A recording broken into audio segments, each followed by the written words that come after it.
Hi, you're on the Bible Forum. I'm Warren Sprouse. It's Sunday, January 20. I want to ask you a question. What are boys, really? Are boys disproportionately adventuresome? Are they risk takers? Do they feel a need to be strong? Do they generally, by default, reject stereotypically feminine characteristics?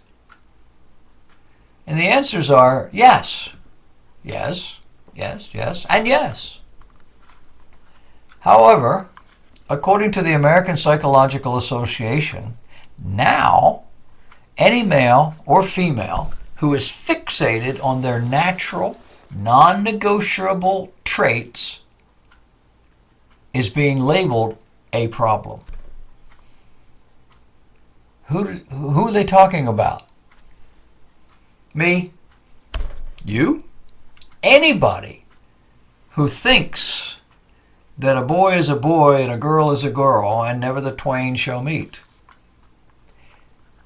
The American Psychiatric Association has released a set of guidelines for physicians who work with boys and men. Apparently in it, everywhere traditional and observable masculinity appeared, it was marked harmful. The book is called Guidelines for Psychological Practice with Boys and Men. And in this book they wrote, quote, "The main thrust of the subsequent research is that traditional masculinity, marked by stoicism, competitivism, dominance, and aggression, is, on the whole, harmful." Now keep in mind, not all boys are overtly that way. I would say most are not. But they have those traits. Now, forget the world of nations, the world of cities, of cultures. Forget the world of business or invention. These traits, male traits, forget these worlds that these traits have created. Why? Well, according to the study, traditional masculinity is viewed as a negative thing because men could feel forced to suppress gender non-conforming feelings. And if you suppress your gender non-conforming feelings, it can lead to increased hostility toward LGBT men. So there you have it. We must protect the LGBT crowd from feeling that they're different. Newsflash, they're different. Men acting out as women, women acting out as men, that used to be a mental disorder. They said that. Now it's a protected species. Not a biological species, but a species of the mind. These people think that's what they are. And those of you who view it differently, you are now the problem. This has had a complete sea change in my lifetime, in half my lifetime. So what changed? Well, the answer is gender differences did not change. We're talking DNA. We're talking chromosomes. We're talking body parts.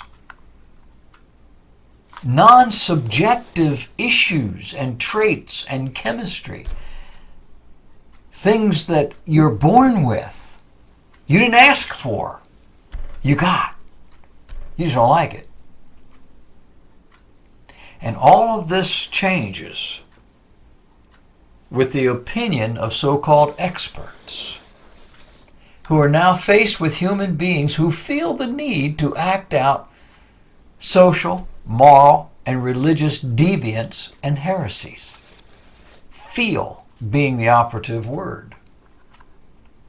Did you know every human being who has become disenchanted with this new liberty has expressed their own form of criticism? Criticism pointed at themselves and at all those who advocated for this so-called freedom. I'm talking about the people who had operations to change themselves physically from one gender to the other and then came to their senses when they realized how damaging it was, frustrating it was, irritating, how much of a non-starter this whole thing was. They go back, and now they are being called the problem. It is a weird world we live in. One that if you are over, say, 60 years of age, you never imagined would ever happen. But it happened on your watch. And it ain't over yet. It's going to get worse. I don't know how, but I didn't see this coming either. Did you? It's called Signs of the Times. We're running out of time. We're ramping up with all sorts of crazy, idiotic, dangerous, destructive kinds of attitudes and ideas and even technologies, and it's throwing us up against the wall. Sooner or later, there won't be any place to go. It'll be a very, very dangerous world.